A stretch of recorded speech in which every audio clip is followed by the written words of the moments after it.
আল্লাহর কাছে সবসময় একটা ফরিয়াদ করবেন, আল্লাহ সুস্থ থাকতে যেন মরে যায়, অসুস্থ হয়ে ঘরে পড়ে থাকলে নিজের আপনা মানুষগুলো ঘর পড়ে।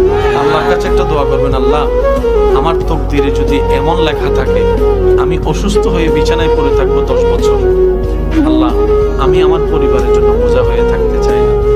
আল্লাহ আমার মৃত্যুটা তুমি সুস্থ অবস্থায় দিও, কারো উপর যেন আমার ভর করে যেতে না হয়, এবং যেদিন মৃত্যু হবে সেদিন যেন আমি ঈমানের সাথে হাসি মুখে কালিমা পড়ে ইজ্জতের জীবন নিয়ে যেতে পারি। আল্লাহ এইরকম একটা মৃত্যু দিও, বলে না আমিন।